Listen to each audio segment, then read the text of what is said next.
नेहा चुपचाप उठी और अपना होमवर्क करने लगी और शिवानी किसी तरह अपने आंसुओं को रोककर मटर छीलती रही। ये पहली बार नहीं हुआ था कि नेहा की किसी जरूरत को उसको टालना पड़ा हो, पर आज शिवानी का किसी काम में मन नहीं लग रहा था। सुबह से दोपहर हो आई थी, बिस्तर पर गीला तौलिया अभी भी पड़ा हुआ था। शेखर आज भी जेल लगा हुआ शेविंग ब्रश बिना धोए चला गया था। बर्तन अब तक जूठे पड़े थे। शिवानी ने एक लंबी सांस ली और बिखरे हुए घर को संभालने में जुट गई। अभी बर्तन धोने शुरू ही किए थे कि पोस्टमैन आ गया, उसके नाम की चिट्ठी लेकर। शिवानी ने चिट्ठी भेजने वाले का नाम देखा, आशा रथ। शिवानी की मां का खत हाथ में लिए बुत बनी खड़ी रही शिवानी। इतने सालों बाद उसके घर वालों को उनकी बेटी याद आई थी। इतने सालों बाद भूली बिसरी शिवानी के पास उसकी मां की चिट्ठी आई थी। आप सुन रहे हैं यादों का edit box with Nilesh Mishra, सिर्फ 92.7 बिग एफएम पे।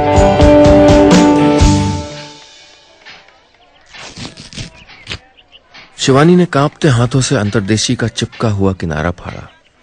मां के हाथों लिखे शब्द उसकी आंखों के सामने झिलमिला उठे। लिखा था, उम्मीद है तू खुश होगी अपनी दुनिया में, तभी तो तुझको कभी मां की याद नहीं आई। तू अपने पापा से नाराज है, तेरे पापा तुझसे खफा हैं, लेकिन इसमें मेरी क्या गलती है बेटा? मुझको क्यों सजा दे रहे हो तुम लोग? सुना है पिछले महीने तू दिल्ली आई थी, एक बार मिलने ही आ जाती। खैर 26 की सुबह तेरे पापा भी आ रहे हैं याद शहर। अपना और अपने परिवार का ध्यान रखना, तेरी मां।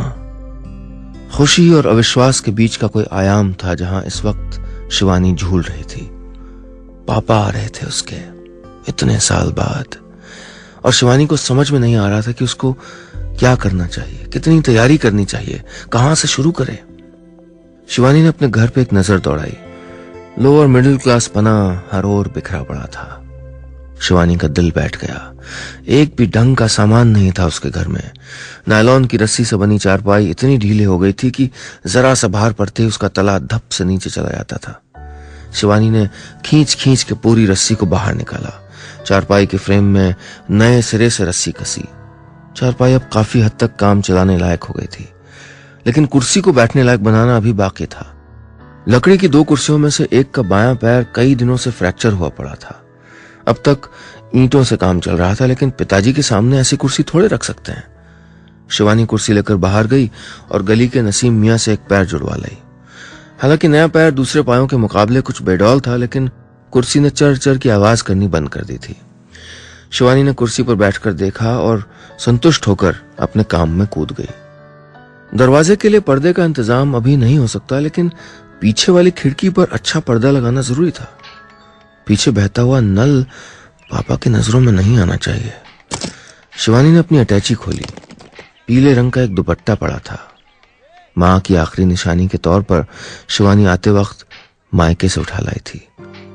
शिवानी ने उसी दुपट्टे को सिलकर पर्दा बना लिया। उसके बाद उसने झाड़ू लगाया और सफाई में जुट गई। हर ओने कोने को साफ किया, घिस घिस के पोछा लगाया। इतने में नेहा स्कूल से वापस आ गई।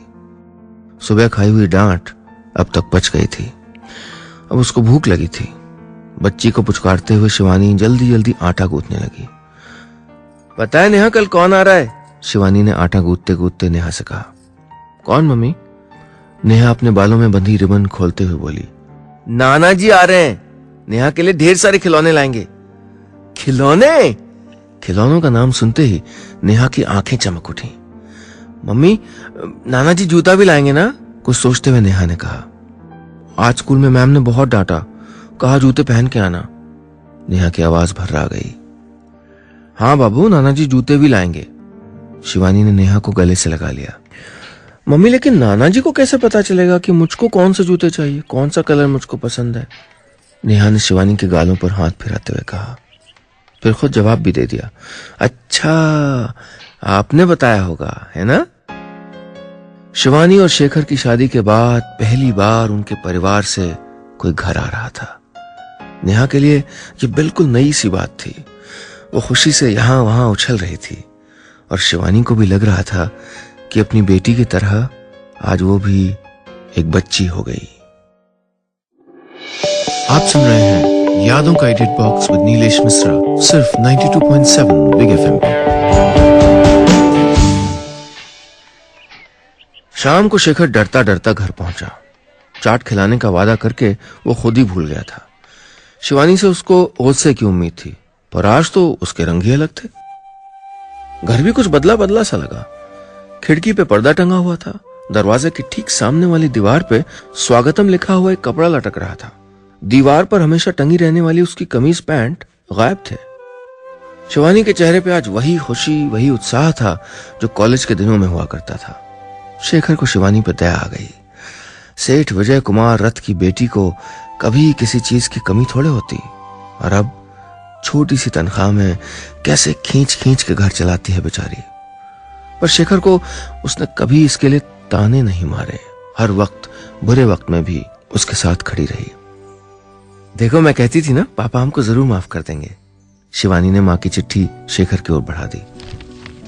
शेखर ने चिट्ठी पढ़ी और मोड़कर शिवानी को देते हुए कहा, इतने सालों में तो याद नहीं आई बेटी की, और अब चलो ठीक है। पूरी रात शिवानी करवटें बदलती रही। सुबह जल्दी उठ गई। शेखर की नींद खुली तो देखा साड़ी का पल्लू कमर में खोसे, बालों को जूड़े में कसे शिवानी पूरी तन्मयता के साथ बर्तनों को रगड़ रगड़ के साफ कर रही थी। शेखर को देखते ही शिवानी ने अपना काम रोक दिया। हाथ धोए, पहनी हुई साड़ी में ही हाथ पोंछे और साड़ी के पल्लू से बंधी एक गांठ खोल दी। कुल बचे 300 रुपयों में से 100 का एक नोट शिवानी ने शेखर के हाथ में रख दिया। जल्दी से पाव भर मिठाई और थोड़े फल ले आओ। 1 किलो दूध भी ले आना और 1 किलो चावल भी, अच्छे वाले। हाँ, शिवानी जानती थी कि पापा को मोटे चावल खाने की आदत नहीं है। शेखर सामान लाने चला गया और शिवानी नाश्ता बनाने में जुट गई। नेहा को स्कूल और शेखर को ऑफिस भेजकर नेहा ने एक नजर खुद पे डाली। बेरौनक चेहरा, रूखे सूखे हाथ, आंखों के नीचे उभर आए काले निशान। लग रहा था जैसे उम्र शिवानी को पीछे छोड़ के कहीं आगे निकल गई है। शिवानी जानती थी कि पापा को ढीले ढाले लोग बिल्कुल पसंद नहीं है। शिवानी और माँ को घर में हमेशा अच्छी तरह तैयार होकर बैठे रहना होता था। खुद शिवानी को भी कभी मैले सलवट वाले कपड़े पहनने अच्छे नहीं लगे। मायके में तो वो नाइट सूट भी प्रेस करके पहनती थी। जितना हो सकता था शिवानी ने खुद को संवारा, अपनी शिफॉन की एकमात्र साड़ी पहनी, घर को एक बार फिर सजाया।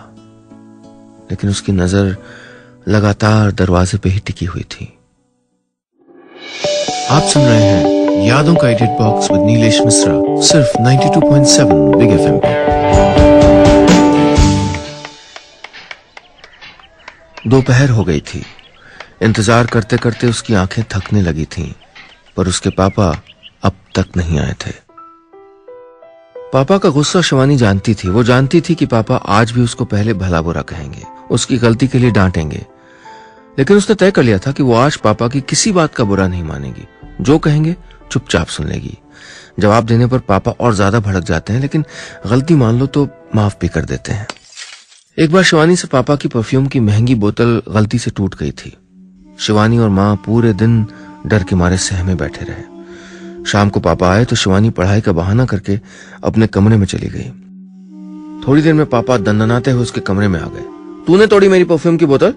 पापा गरजे। शिवानी सर झुकाए खड़ी थी और उसकी आंखों से तड़ तड़ आंसू बह रहे थे। सॉरी पापा, गलती से टूट गई, शिवानी रोते हुए बोली। पापा की फेवरेट परफ्यूम थी वो। पापा किसी को छूने नहीं देते थे उसको। लेकिन शिवानी को रोते देखकर पापा का गुस्सा एक पल में हवा हो गया। कहां तो पापा उसको डांटने आए थे और कहां खुद ही उसको मनाने लग गए थे। काश शेखर से शादी के लिए अड़ने के बजाय उसने प्यार से पापा को समझाया होता। काश घर छोड़ने के बजाय उनको मनाने की कोशिश की होती, शिवानी ने सोचा। मां ने तो सुबह आने की बात लिखी थी, अब 2 बजने वाले थे। सारा काम हो चुका था, लेकिन शिवानी फिर भी रसोई में घुस गई।